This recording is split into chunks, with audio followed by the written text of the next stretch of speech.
நீங்கள் அறியாமல் செய்யும் இந்த ஒரு சிறிய தவறு முருகனின் அருளை உங்கள் வீட்டிற்குள் வராமல் தடுத்துக் கொண்டிருக்கலாம். அது என்ன பொருள்? பொதுவாக நாம் பூசை அறையில் எல்லா தெய்வங்களின் படங்களையும் ஒன்றாக வைத்திருப்போம். ஆனால் போர்க்கடவுளான முருகப்பெருமானின் படத்திற்கு கீழே ஒரு குறிப்பிட்ட பொருளை வைப்பது குடும்பத்தில் நிம்மதியற்ற சூழலை உருவாக்கும் என்று ஆன்மீக சாஸ்திரங்கள் சொல்கின்றன. அந்த பொருள் எது என்பதை பார்க்கும் முன், உங்கள் இஷ்ட தெய்வம் முருகனானால் வெற்றிவேல் முருகனுக்கு ஆரோகரா என்று கமெண்டில். முருகன் என்றாலே வெற்றி மற்றும் வீரம்.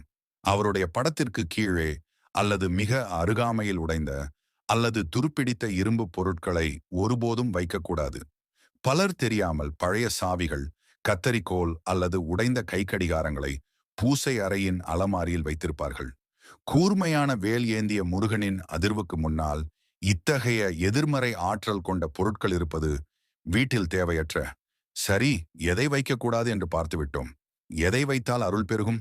முருகனின் வேலுக்கு அடியில் அல்லது படத்திற்கு முன்னால் ஒரு சிறிய பித்தளை தட்டில் சிறிது கற்கண்டு அல்லது சுத்தமான விபூதியை எப்போதும் வைத்திருங்கள். இது நேர்மறை ஆற்றலை ஈர்க்கும். முக்கியமாக காய்ந்த பூக்களை தினமும் அகற்றுவது முருகனின் முழு அருளையும் பெற்றுத்தரும். உங்கள் வீட்டிலும் இது போன்ற பொருட்கள் இருந்தால் உடனே அகற்றிவிட்டு மாற்றத்தை உணருங்கள்.